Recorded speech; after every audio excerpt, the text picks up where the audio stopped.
te presentamos Sentencias Colombianas a tu oído, un espacio inclusivo que cambiará tu manera de enterarte sobre las sentencias que están siendo emanadas por el máximo Tribunal de Justicia Ordinaria Colombiana en materia penal, pasando de un documento escrito a una escucha activa que puedes hacer mientras vayas, ya sea de camino al trabajo, haciendo deporte, paseando a tu mascota o realizando la actividad que tú prefieras.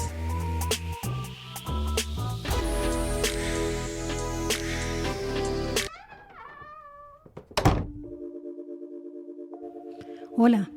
la sentencia que hoy te queremos presentar es la sentencia SP 482 del 29 de noviembre del 2023. El radicado es el 55296 y el magistrado ponente es el doctor Diego Eugenio Corredor Beltrán. Esta sentencia trata sobre el delito de inasistencia alimentaria como delito de infracción de deber. Trae los elementos del delito, habla sobre el postulado de la fuerza mayor y sobre la prueba de capacidad económica que debe presentarse dentro del proceso. En cuanto al asunto, la Corte resuelve el recurso de casación interpuesto por la defensora de una señora contra la sentencia que profirió el 13 de febrero del 2019 la Sala Penal del Tribunal Superior de Bogotá. Esta sala confirmó la condena que se emitió el 26 de septiembre del 2018 por parte del Juzgado 21 Penal Municipal con funciones de conocimiento del mismo Distrito Judicial. Este trámite fue adelantado por el delito de inasistencia alimentaria. En cuanto a los hechos, estos son referidos en el escrito de acusación por parte de la Fiscalía General de la Nación de la siguiente manera. Y es que un señor denuncia la conducta omisiva que ha venido asumiendo una señora con respecto de su obligación natural, constitucional y legal de darle ella alimentos a su hijo, quien es nacido el 28 de julio de 1997. Esta conducta que ella omite es el dejar de proveer alimentos entendidos como comida, vivienda, salud, educación, recreación, entre otros, y obligaciones esta que según el denunciante, ella no ha cumplido a cabalidad desde diciembre del 2007. Vale la pena aclarar que el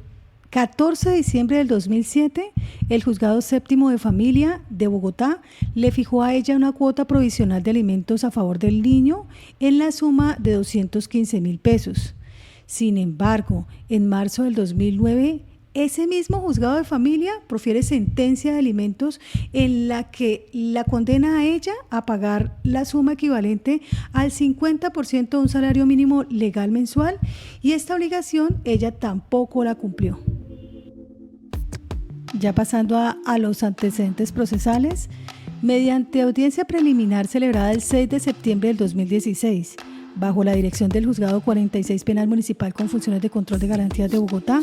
la Fiscalía le imputó a la aquí procesada la autoría del punible de inasistencia alimentaria, que está contemplado en el artículo 233 del Código Penal, pero en su inciso segundo, a lo cual la imputada no aceptó cargos y la Fiscalía no le solicitó medida de aseguramiento alguno. Ya radicado el escrito de acusación por esta misma ilicitud, la actuación fue asumida por el Juzgado 21 Penal Municipal con funciones de conocimiento de Bogotá. Este despacho, ante el cual también tuvo su verbalización este escrito de acusación, el 1 de marzo del 2017.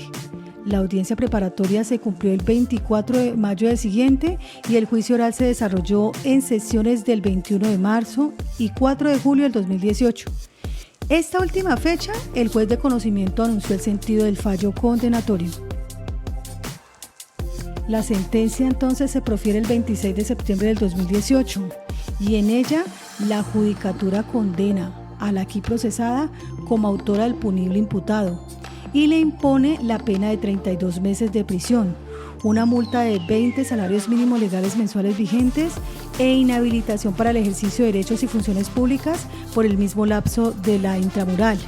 pero le concedió la suspensión de la ejecución de la pena. Procede la defensa técnica a apelar la decisión ante la Sala Penal del Tribunal Superior de Bogotá, quien, desatando la alzada el 13 de febrero del 2019, confirma integralmente ese sentido de condena. Y esa providencia emanada por el tribunal, el defensor de la procesada recurre en casación para después llegar la correspondiente demanda. La Corte entonces admite el libelo por el auto del 20 de mayo del 2019 y el 11 de julio siguiente se verifica la sustentación respectiva. En tratándose de la demanda, el defensor postula un cargo único al amparo de la causal tercera de casación.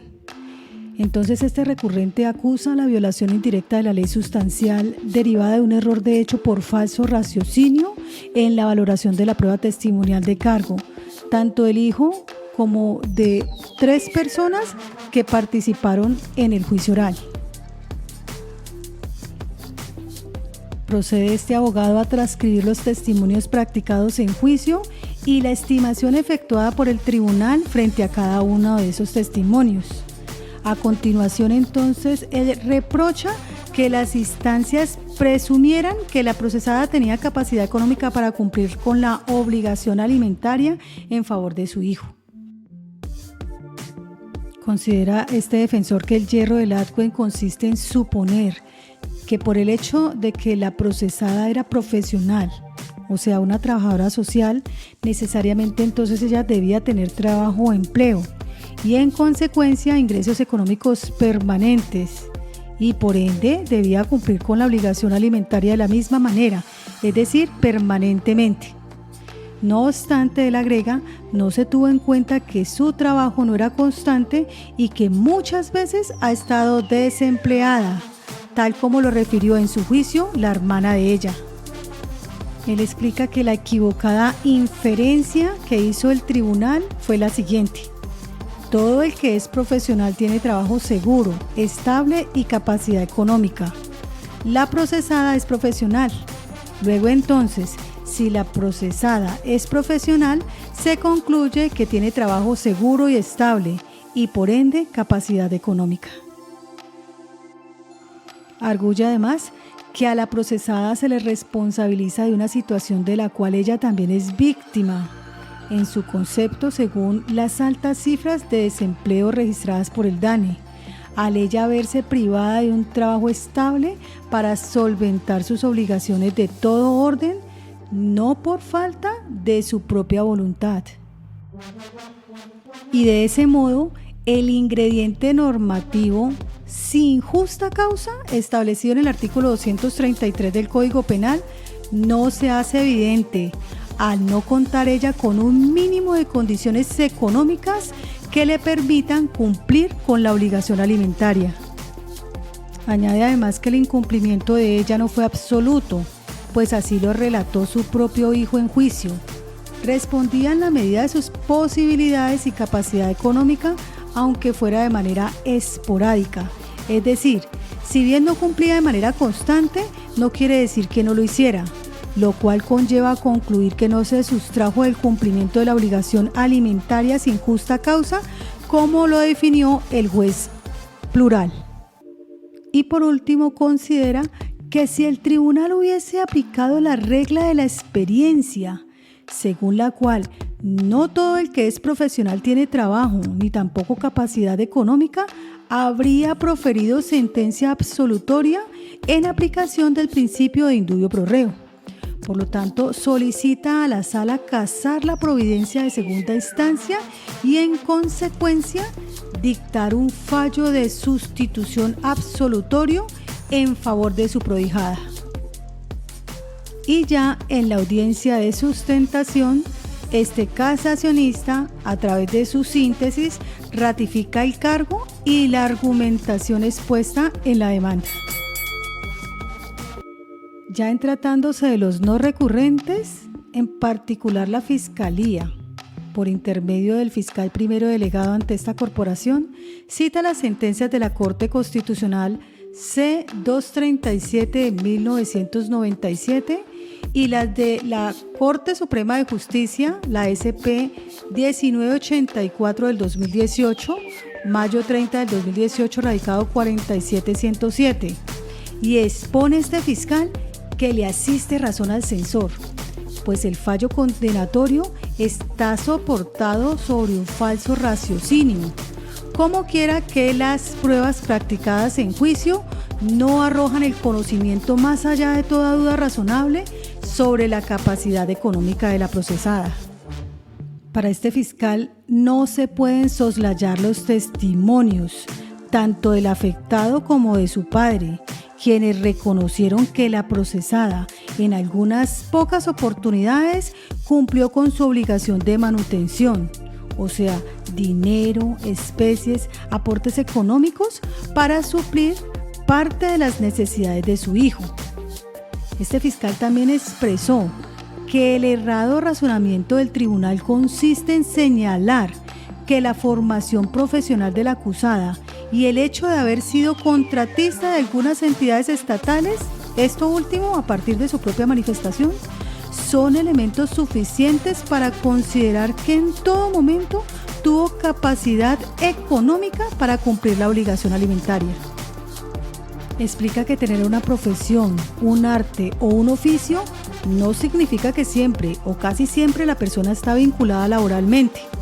Luego, deducir que alguien, así sea profesional, tiene la capacidad económica para cumplir cualquier obligación y especialmente las alimentarias, desconoce las reglas de la experiencia, pues los ingresos no los determinan un título profesional, sino la vinculación laboral, más o menos estable. Para él, de la evidencia de lo cotizado por la implicada al sistema de seguridad social, no se puede colegir, como lo hizo el tribunal, que la procesada, en el tiempo en que se sustrajo de la obligación, tuviera la capacidad económica que le permitiera cumplir con ese deber, ni siquiera una estabilidad de los ingresos. A lo sumo, de ese elemento probatorio se desprende que la procesada pudo cotizar por su cuenta lo estrictamente necesario para estar amparada en el sistema de salud. Recuerda que no se allegó prueba alguna relacionada con aportes al sistema pensional, elemento probatorio que en su concepto sí sería determinante para inferir que percibía un ingreso proveniente de una relación laboral y que por tanto tenía capacidad económica para cumplir la obligación alimentaria. Además, tampoco se demostró que la procesada ejerciera de manera independiente su profesión de trabajadora social, ni que fuera esta actividad la que le permitía realizar el pago de sus aportes al sistema de seguridad social y de paso le posibilitara cumplir el deber alimentario respecto de su hijo. Por lo que, al advertir duda probatoria en torno a la real capacidad económica de la aquí procesada, duda que necesariamente debe resolverse en su favor, el fiscal delegado solicita a la sala casar el fallo del tribunal. Pasemos a lo dicho por el Ministerio Público. En ese mismo sentido, el procurador segundo delegado para la casación penal expuso que no fueron probados los recursos percibidos y la relación laboral de la procesada. Recursos estos y relación laboral que acreditarían su capacidad económica, por lo que la Fiscalía no demostró que la implicada tuviera recursos para cumplir la obligación alimentaria, tópico frente al cual, para este caso, existe duda. Para este procurador tampoco se acreditó si la acusada contaba con bienes muebles o inmuebles que le representaran liquidez monetaria. Solo se basaron las instancias en las sábanas de registro de afiliados de la EPS Compensar, donde aparece la aquí procesada como cotizante. Y aun cuando la procesada ostenta un grado de escolaridad de nivel profesional, ello no implica contar con recursos económicos o con la continuidad laboral necesaria para sufragar la cuota alimentaria. En criterio del representante de la sociedad, no se probó el elemento normativo del tipo de inasistencia alimentaria. Y ante este vacío probatorio, solicita a la Sala casar la sentencia recurrida y en su lugar absolver a la aquí procesada. Ya por parte del representante de víctimas, este manifiesta que no es que se presuma que el título profesional otorga la capacidad económica, sino que se está en mejores condiciones o ventajas frente a quien no lo tiene, a fin de proveer lo necesario e indispensable para sus menores hijos. Además que la aquí procesada no demostró que sufriera alguna enfermedad o de otra situación concreta que le impidiese desarrollar una actividad económica. Agrega este defensor que los derechos de los menores están por encima de cualquier circunstancia conforme lo establece la Carta Política y los tratados internacionales, por lo cual para él, dar pie a lo dicho por los antecesores abriría la posibilidad que quien tiene un hijo se sustraiga de su obligación por la simple situación de desempleo del país. El desempleo no es una causal de justificación para sustraerse de la obligación alimentaria. Expuso también que el padre del afectado no es profesional, pero durante todo el tiempo suplió sus necesidades básicas. No se trata de una cuota alimentaria suntuaria, incluso cuando se fijó, se hizo con base en la misma situación económica que hoy la procesada expuso ante la autoridad competente encargada de señalarla. Por ende, era su responsabilidad asumir esa carga. Aun cuando la procesada cancelaba su seguridad social, no afilió a su hijo menor a la misma, no proveyó estos gastos mínimos de salud, jamás le brindó asistencia social, ética, moral y básica de acompañamiento, aparte de lo puramente económico, como lo analizó el tribunal.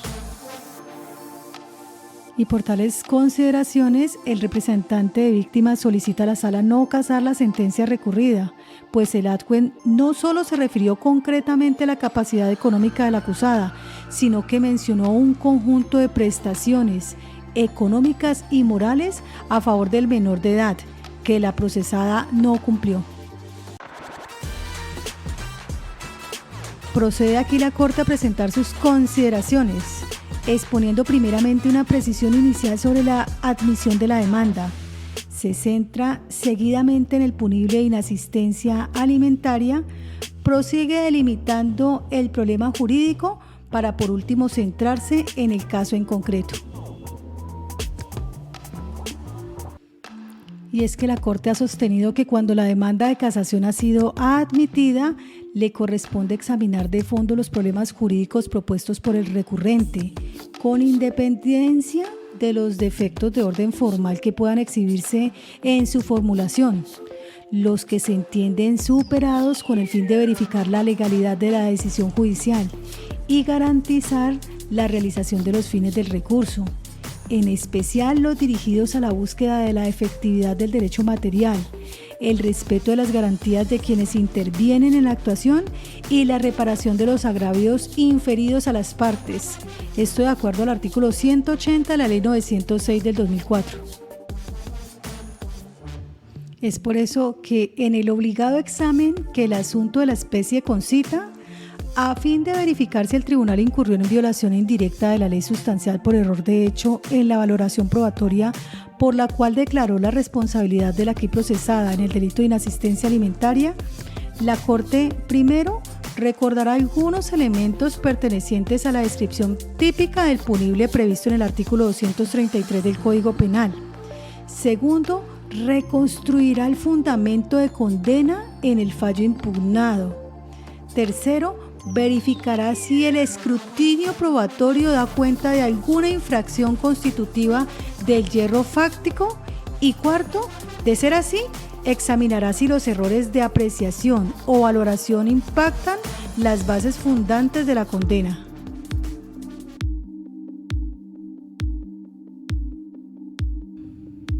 En cuanto al punible de inasistencia alimentaria, con el único fin de proteger el bien jurídico de la familia, el legislador penal instituyó una norma que castiga el incumplimiento de los deberes asistenciales, morales y sociales,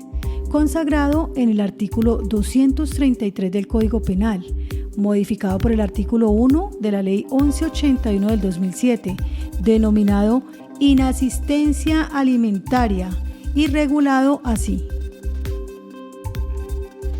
el que se sustraiga sin justa causa a la prestación de alimentos legalmente debidos a sus ascendientes, descendientes, adoptante, adoptivo, cónyuge o compañero o compañera permanente, incurrirá en... La pena será de cuando la inasistencia alimentaria se cometa contra un menor. Y es que la inasistencia alimentaria se caracteriza por ser un delito de peligro, toda vez que no se requiere la causación efectiva de un daño al bien jurídico protegido. Este, huelga notar, corresponde a un interés de tutela supraindividual que se origina de la institución de la familia como núcleo fundamental de la sociedad, de acuerdo al primer inciso del Canon 42 de la Constitución Política Colombiana, a partir de la cual se generan deberes especiales de solidaridad y asistencia entre sus integrantes. Verbigracia, la obligación de prestar alimentos, de acuerdo a los artículos 401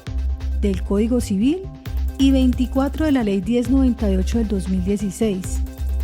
de acuerdo también a la sentencia CSJSP 1984 del 30 de mayo del 2018, radicado 47-107.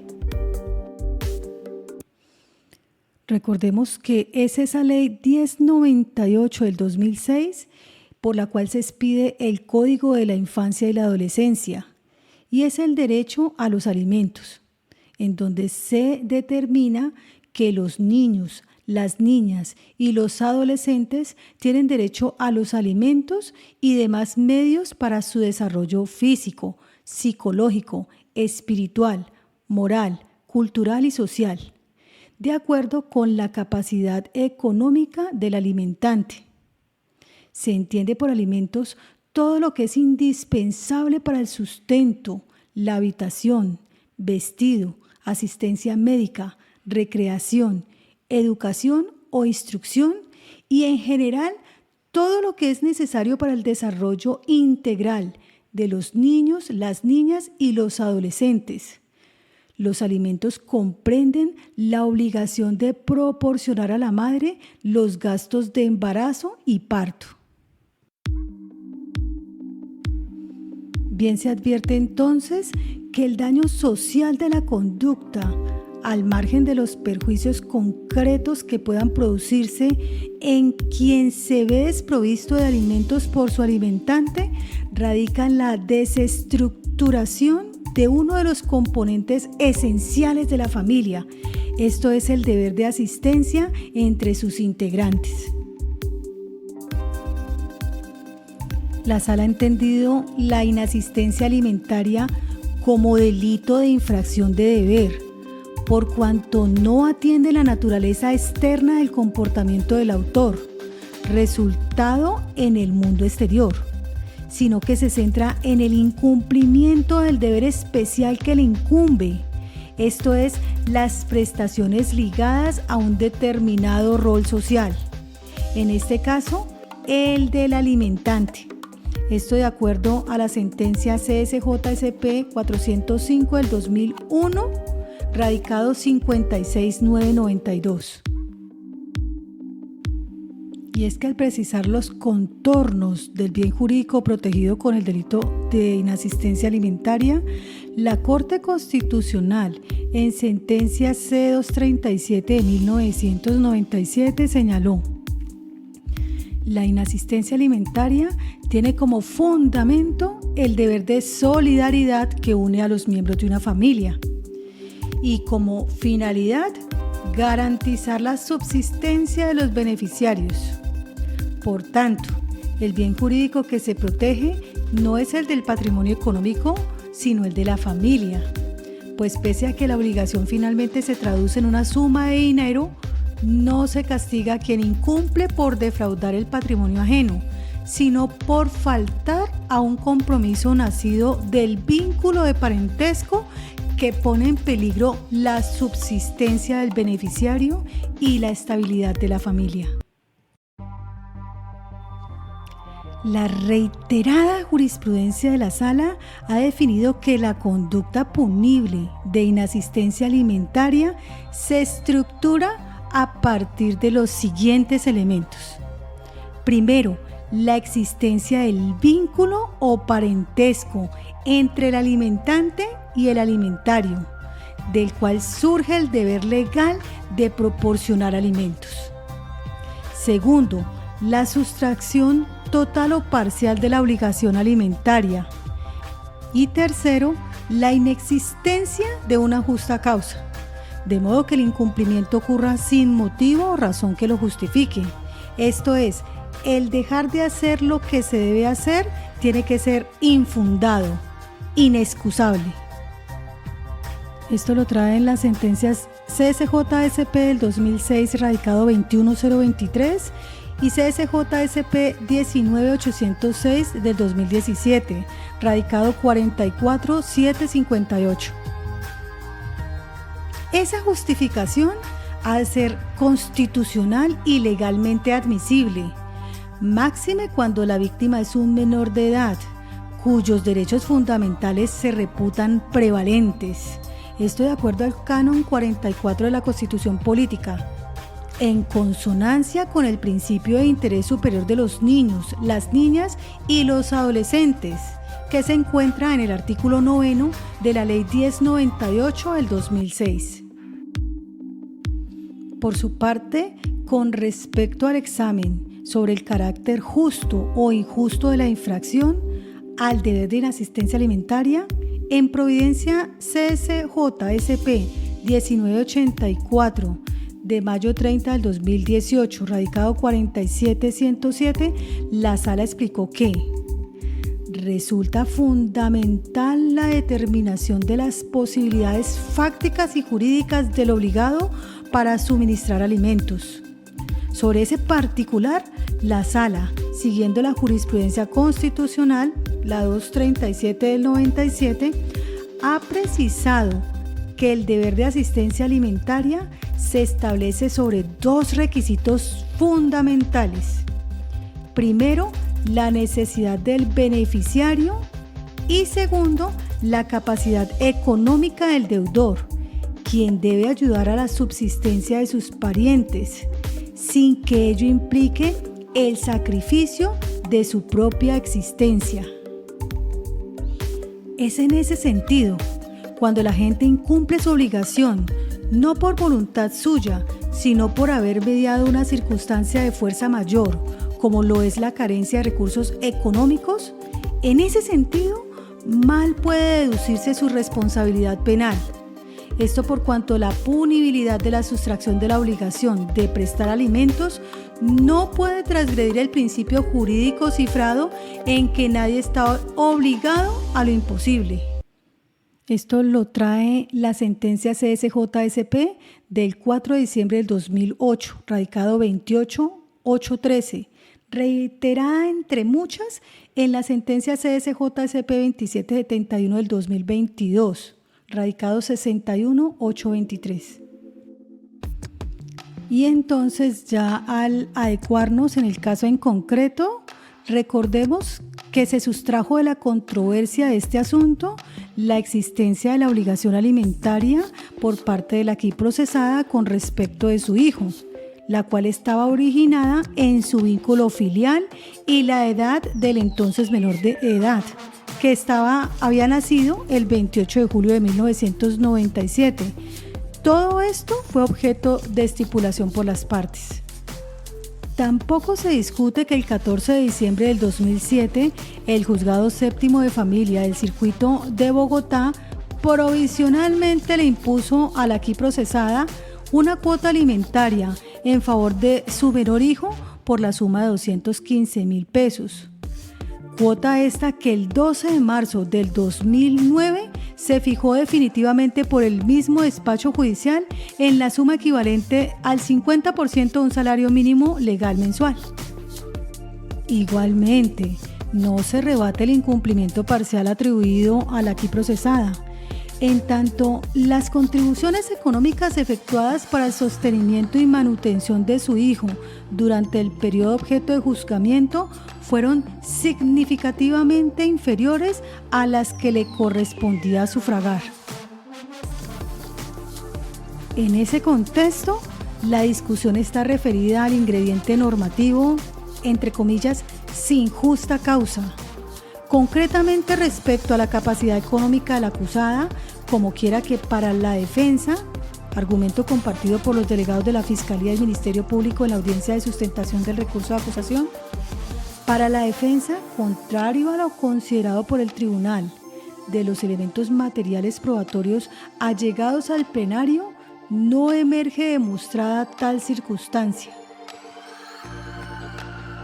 Retrotrayéndonos, el adquent consideró acreditado el elemento sin justa causa a partir del testimonio de la víctima, quien en juicio manifestó que su progenitora es trabajadora social y que entre diciembre del 2007 y septiembre del 2016 trabajó con desmovilizados en un comedor comunitario. No obstante, afirmó que ella nunca pagó cumplidamente la cuota alimentaria que le correspondía, sino que le hizo algunas consignaciones. En otras ocasiones le daba dinero o ropa o pagaba la pensión del colegio. Luego, el juez colegiado expresó: la pregunta a resolver a continuación es entonces la siguiente. ¿La Fiscalía aprobó el elemento normativo sin justa causa? Al respecto, la hermana del padre de la víctima testificó que la aquí procesada es trabajadora social y que, según información transmitida por su hermano, aquella ha tenido trabajo. Sin embargo, tratándose de un hecho que no le consta directamente a la testigo, sobre el que tampoco dio cuenta en el juicio oral su hermano, es claro que la versión de esta acerca de la actividad laboral de la enjuiciada, a voces del artículo 437 de la Ley 906 de 2004, es una prueba de referencia. ¿Qué otras pruebas hay sobre ese hecho? A saber, el del trabajo realizado por la acusada. La hermana de la aquí procesada refirió que ésta ha tenido contratos con el sector público, pero sin prestaciones ni servicio de salud, y que muchas veces ha estado desempleada, como también lo manifestó la acusada, quien declaró que del año 2007 al 2016 ha sido contratista, mas no permanentemente, sino que sus empleos han sido esporádicos y que su situación económica ha sido muy complicada debido a que ella es madre cabeza de familia, ya que el padre de su otro hijo no respondió por él.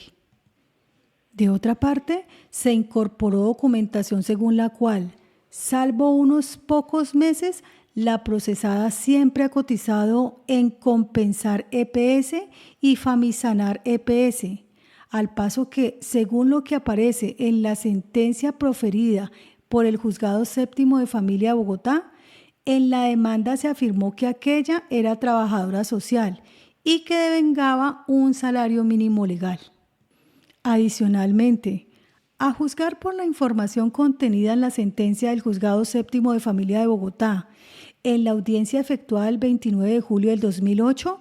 el padre del aquí afectado manifestó que si él no estaba mal, la procesada tenía otro hijo de 4 años de edad, hecho sobre el cual la aquí procesada narró en el juicio oral que tiene otro hijo, a quien ella le ha dado más que a la aquí víctima, pero explicó que ello se debe a que mientras éste tiene a su papá, aquel no tiene a nadie más, por cuanto su padre no responde por él. Inclusive, agregó, su mamá y su hermana le han ayudado. Sin embargo, hay que tener en cuenta que el indicio arriba aludido no fue desvirtuado, que la sentencia emitida por el Juzgado Séptimo de Familia de Bogotá no fue impugnada y que la acusada es una persona profesional, condición en la cual ha sido contratista. De manera que para la sala mayoritaria se impone la conclusión de que aquella sí ha tenido capacidad económica suficiente para cumplir con su obligación alimentaria y que por consiguiente, sin justa causa, se sustrajo al cumplimiento de tal responsabilidad. En consecuencia, el tribunal en segunda instancia fundó la condena en los anteriores elementos probatorios. En lo fundamental, en la unidad decisoria confirmó la del primer nivel. Sin embargo, dichos elementos dejan para la sala enormes vacíos sobre la real capacidad económica de la acusada y las causas por las cuales no cumplió a cabalidad la obligación alimentaria para con su hijo, aquí víctima. Evidentemente, para la Corte no se puede desconocer que la víctima, su tía materna y la aquí procesada refirieron que ésta tenía una profesión como la de trabajadora social. No obstante, de allí no es dable para la sala inferir que durante todo el tiempo en el que se le atribuye incumplir la obligación alimentaria, ella tuvo capacidad económica suficiente para suministrarle alimentos a su hijo. La Fiscalía no recaudó ningún otro elemento de prueba, ni solicitó algún adicional, a efectos de dilucidar la capacidad económica de la acusada durante el lapso aludido. Por tanto, el adven incurre en falso raciocinio al inferir del rol de trabajadora social desempeñado de la procesada que ella tenía recursos económicos para atender la obligación alimentaria, pues ni siquiera su liquidez monetaria fue probada sin ambaguez, dado lo advertido por los testigos al respecto. Y es que al la Corte analizar la sentencia dictada el 12 de marzo del 2009 por el Juzgado Séptimo de Familia del Circuito de Bogotá, en la cual se fijó definitivamente la cuota alimentaria en favor de la aquí víctima, el tribunal también incurrió en un error de hecho por falso juicio de identidad, por tergiversación. Como quiera que, si bien en la demanda de alimentos se afirmó que la aquí procesada era trabajadora social y que devengaba un salario mínimo legal mensual, en últimas, el anunciado despacho judicial, frente a la capacidad económica e ingresos del alimentante, consideró: finalmente, en relación con el tercero de los requisitos de la prestación alimentaria, es decir, la capacidad económica de la demandada, esta no pudo ser acreditada en el proceso, pues pese a haberse indicado por parte del demandante que la señora madre del menor es trabajadora social y que trabaja en una cooperativa de salud o en comederos comunitarios, durante el decurso del proceso se informó por parte de dicha cooperativa que la mencionada señora ya no laboraba allí, y por parte del Instituto Colombiano de Bienestar Familiar se informó igualmente que dicha señora no tiene vínculo laboral alguno con la entidad. Consecuencia de lo anterior, deberá darse aplicación a la presunción prevista en el artículo 129 del Código de Infancia y la Adolescencia, y con base en ella, presumir que la demandada percibe actualmente al menos un salario mínimo legal mensual. En otras palabras, al no probarse en el proceso de alimentos la capacidad económica de la aquí procesada, el juzgador allá acudió a la presunción establecida en el inciso primero del artículo 129 de la Ley 1098 del 2006, que reza: en todo caso se presumirá que el alimentante devenga al menos el salario mínimo legal, lo cual no significa, como pareció dar a entender el tribunal, que eso era efectivamente lo devengado de manera constante por la procesada. Del cúmulo usuario recaudado no se establece, al menos aproximadamente, los periodos en los cuales la enjuiciada desarrolló su labor de trabajadora social. Tampoco si era una actividad permanente o esporádica y su forma de ejecución. ¿Cuál era el salario devengado y si percibía algún ingreso por cualquier otra razón? Como lo ha explicado la Sala en sentencia CSJ-SP 3832 del 2022, de radicado 59731, No se trata de realizar un exhaustivo y detallado análisis financiero de cada ingreso o gasto del procesado, pues lo buscado es extraer datos que revelen su verdadera posibilidad monetaria o capacidad económica, acreditación que no emerge en el asunto bajo examen.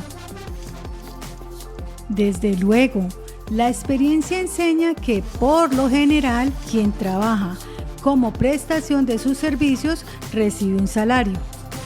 No obstante, para llegar a tal inferencia se ha de partir de un hecho probado. Para el caso concreto, que la acusada tuviese un trabajo relativamente estable o permanente, con un ingreso salarial periódico, aspectos que en el presente asunto no se demostraron por parte de la Fiscalía General de la Nación. Por ende, no se puede concluir más allá de toda duda razonable que a partir de la sola profesión de trabajadora social de la acusada, ésta tuvo capacidad económica para responder en forma permanente y completa por la obligación alimentaria de su hijo. Por otro lado, para dar respuesta al representante judicial de la víctima, aun cuando puede resultar sugestiva la premisa referida a que quien posee un título profesional está en mejores condiciones o ventajas para proveer la cuota alimentaria frente a la persona que no tiene ese grado de instrucción, lo preponderante para resolver el asunto sometido a consideración es que, aun de aceptar, como en efecto lo reconoció la procesada, su condición de trabajadora social, la Fiscalía no logró probar su verdadera situación económica, en la medida que no se ofrecieron datos verificables acerca de sus actividades laborales y los tiempos en que ellos se desarrollaron, mucho menos si como consecuencia de su ejecución devengó algún tipo de salario. Pensamiento en contrario a este sería tanto como asentir que el solo título profesional es equivalente a capacidad económica. Inferencia que es inadmisible si se trata de atribuir responsabilidad por el delito de inasistencia alimentaria. Los demás medios de convicción allegados a la foliatura tampoco dilucidan la cuestión relativa a la capacidad económica de la aquí procesada. En este sentido, la información de la EPS Famisanar simplemente confirma que la afiliación no era permanente, aunado que como empleador aparece la misma procesada. Y aunque se registra información de otros empleadores, esta referencia periodos que no son objeto de juzgamiento en el presente diligenciamiento. La información en reseña también controvierte lo indicado por el representante judicial de víctimas, habida cuenta que como beneficiarios en el sistema de salud de la aquí procesada aparecen sus dos hijos. Uno de ellos es la víctima en el asunto bajo examen. No debe olvidarse además que en la vista pública la procesada manifestó haber desempeñado alguna labor esporádica en varias ONG, pero que por no reportar a la EPS haberse quedado sin empleo, tuvo que pagar los retroactivos correspondientes, para lo cual en varias ocasiones se vio obligada a acudir a préstamos de dinero.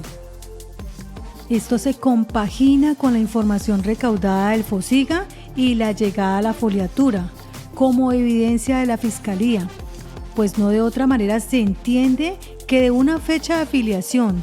del 10 de noviembre del 2006 se pase a otra del 12 de julio del 2016, pero a la par aparezcan periodos compensados por el tiempo discurrido entre ambas calendas sin solución de continuidad. Para la Corte, la explicación brindada por la acusada, así como el hecho de procurar el sostenimiento de su otro hijo menor, incluso con menos edad de la aquí víctima, a quien su padre no provee manutención alimentaria, le llevaron a ella a manifestar y reconocer que ha dado más a su hijo menor, lo que no significa que hubiese descuidado por completo a la aquí víctima. Esto es, se debe entender que en la medida de sus posibilidades ha contribuido a la alimentación de la aquí víctima. Hipótesis factual alternativa a la de la acusación, que desvirtúa su responsabilidad penal, dado que cuenta con soporte razonable en las pruebas practicadas en el juicio oral y asoma como plausible. Entonces, reitera la Corte que, como lo ha señalado la Sala en la sentencia CSJ-SP 2771 de agosto del 2022, radicado 61823, la duda razonable puede predicarse cuando en el debate probatorio se verifica la existencia de una hipótesis plausible que resulte contraria a la responsabilidad del procesado, la atenúe o incida de alguna forma que resulte relevante, tal cual sucede en el presente caso. Recuérdese que para establecer el carácter justo o injusto de la infracción al deber de inasistencia alimentaria, resulta indispensable determinar las posibilidades fácticas y jurídicas del obligado a suministrar alimentos. En tal sentido, como ya se explicó, la Sala ha precisado que esa obligación se funda en dos requisitos esenciales: